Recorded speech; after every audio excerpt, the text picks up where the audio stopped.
Hai,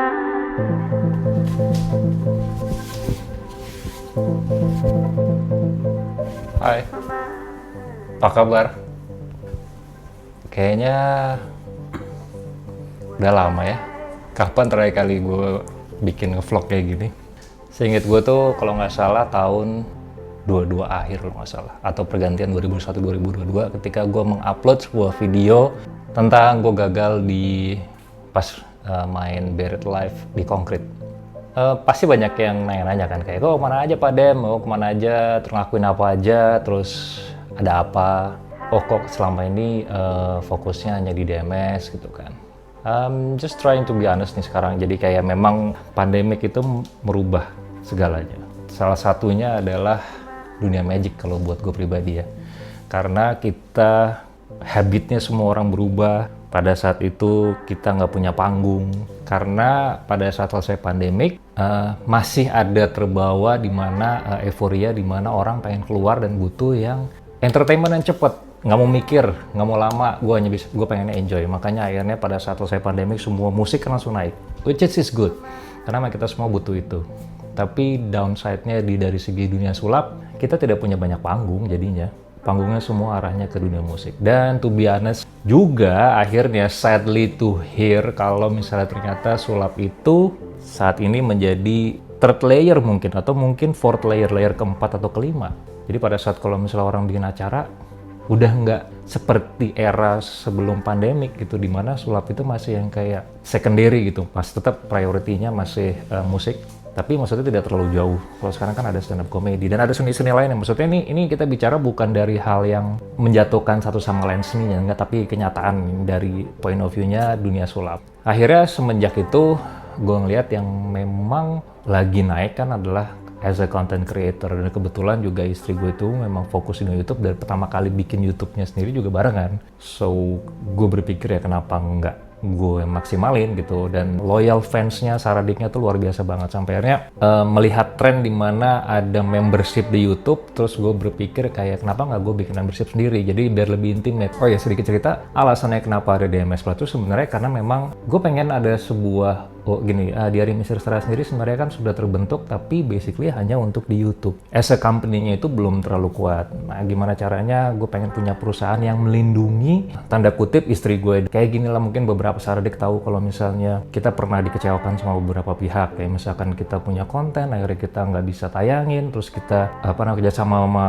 pihak lain, akhirnya kita dicurangin duitnya. Jadi banyak hal yang akhirnya ngerasa kayak instead of kita bergantung sama orang lain, kenapa nggak sampai kapanpun istri gue berkarya, akan ada satu orang yang pasti beli kontennya, mau bagus mau jelek itu satu orang yang beli kontennya, which is to gue, dan gue harus bikin perusahaan yang akan ngebeli itu basicnya. Karena gue tahu karyanya istri gue tuh luar biasa, gue tahu talentnya Wisnu, Fadi, Sarah, semua tuh luar biasa, ditambah sekarang ada Mas D, ada Bunda, jadi kayak jangan sampai orang-orang ini dimanfaatkan oleh orang lain gitu, karena mereka semua tuh genuine. Kenapa selama ini gue kayak ngerasa kayak apapun yang dibuat sama Sarah tuh harusnya bisa jadi sesuatu. Jadi sebenarnya DMS Plus dan juga Diary Misteri Sara itu sebenarnya dua hal yang berbeda. DMS Plus adalah perusahaan yang akan membeli konten-kontennya Diary Misteri Sara yang spesial. Jadi kita yang beli atau kita yang produksinya dari kita gitu. Ya walaupun tidak semua, kayak misalkan yang beberapa itu yang kita sharing produksi, tapi yang terakhir Surabaya itu kita produksiin khusus semuanya untuk Diary Misteri Sara. Jadi kalau misalnya ada yang bilang kenapa sih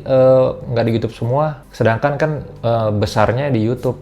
Iya betul, kalau dibilang besarnya di YouTube betul, tapi kalau misalnya one day, teman-teman pernah kepikiran nggak sih kalau one day tiba-tiba YouTube tutup, terus gimana kita mau nunjukin ke kalian di mana? At least kita punya rumah sekarang. Jadi kalau misalnya kayak sekarang kan kita bicara X berubah, atau misalkan algoritmanya Instagram berubah, atau YouTube algoritmanya berubah, atau mungkin kita nggak pernah tahu entah gimana kejadian apa yang nggak bisa diprediksiin seperti kayak Pet atau Friendster yang tiba-tiba gone, mau apa?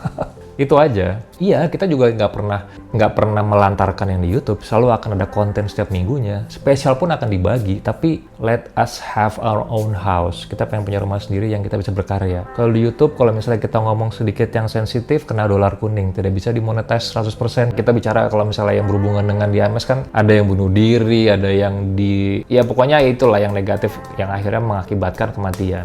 Kalimat itu aja kadang-kadang bisa kena ban. Jadi kayak banyak hal yang kita juga tidak bisa 100%. Di rumah sendiri kita bisa all out, bukan berarti ngaco ya, enggak, tapi kita bisa all out menceritakan tanpa batas. Ya mungkin banyak yang nggak tahu gitu suka dukanya as a creator, tapi kalau misalnya kalian paham lebih detail, kita hanya pengen punya rumah aja. Kayak misalkan teman-teman kan ada mungkin platform lain, ada TikTok, ada Instagram, ada apa-apa, saya nggak tahu lah, pokoknya kalian punya sosial media lainnya, ya anggaplah ini sosial medianya kita salah satunya yang benar-benar kita bisa all out. Kita punya news, kita punya konten-konten lain yang di rumah sendiri gitu loh. Banyak hal-hal yang mungkin tidak bisa saya share 100%, tapi intinya bagaimanapun juga kita masih numpang di platform orang. Kita tidak bisa berkarya dengan luas, baik lagi karena apa? Karena YouTube has their own rules. Instagram punya peraturan sendiri. That's a start, tapi intinya ya mohon dimengerti, kita hanya pengen punya rumah sendiri kok. We just want to have our own house yang bisa explore everything that we have. Bisa dieksplor satu-satu masing-masing dari Mas D, Fadi, Bunda nantinya, dan Sarah nanti juga. Pokoknya punya rumah, mau ngapain aja bebas gitu. That's the first point-nya itu. Kemudian akhirnya jadi asik, senang, happy, bikin DMS Plus. Dan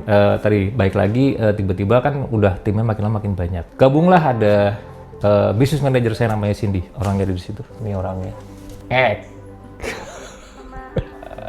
Balik lagi gimana nih, sampai ada momen Cindy bilang kayak sebenarnya masih banyak yang kangen sama lu loh gitu, kangen sama sulap lu gitu, pengen tahu sulapnya Demian tuh mana aja gitu, Demian kemana aja. Terus gue masih yang mikirnya emang iya gitu. Terus ya gue mulai terbuka matanya ketika ada dari Sarah Dik Lamongan posting, terus ada The Miracle News, ada beberapa yang nanya, jadi kayak oh I think iya, mereka masih kangen juga kali sama gue ya, masih pengen tahu gue kayak apa gitu, masih pengen lihat karya gue kali ya gitu. It's open my eyes and my mind, kayak mungkin nggak ada salahnya kok kalau misalnya gue balik lagi gitu. Sebenarnya memang tidak ada kalimat untuk oke, gue berhenti sulap, enggak. Cuman kalau kursi itu kayak berdiri dulu deh, istirahat, rehat sebentar gitu. Bukan berarti ninggalin, karena kayaknya gue tipikal orang yang sampai kapanpun sulap itu udah kayak way of life. Nah, jadi kayak di DMS Plus pun dan di Hari Misteri Sarah, gue menerapkan konsep-konsep yang ada dalam dunia sulap, di mana tadi kayak cliffhanger, membuat orang tertarik, terus how to present the concept of the package of the content bisa deliver dengan baik. Itu yang gue selalu terapkan juga. Terus when I had a meeting with client, ketemu sama klien, ngobrol gimana caranya membuat mereka tertarik segala macam, itu ada banyak konsep-konsep yang gue lakukan juga dari dunia sulap. Jadi sebenarnya sulap itu selalu ada di hati, nggak pernah mana-mana, selalu ada di sini. Karena emang tadi gue bilang way of life. Jadi mereka yang minta untuk kayak ayo come back, karena mereka masih yakin bahwa masih banyak yang kangen sama Demian, masih banyak yang lihat karya-karyanya Demian. Ya nggak tahu ya, kalau misalnya emang benar, coba tulis di komen nih biar gue tahu. Mungkin 2025 ini dengan adanya mereka yang akan selalu memantau, gue akan coba untuk upload konten lebih sering dibandingkan tahun 2024. Iyalah 2024 mana gue bikin konten, tapi lebih sering lah. Ya semoga bisa sebulan sekali. Dan kalau memang kalian bener-bener pengen, kasih tahu apa yang kalian pengen, mudah-mudahan 2025 ini bisa gue wujudin. Especially di Magic ya. Karena ada tadi 2 orang tadi tuh yang di situ yang akan minta saya untuk bisa terus berkarya di dunia sulap. Karena memang ternyata baru nyadar juga ya, siapa pesulap senior yang masih berkarya di era digital zaman sekarang.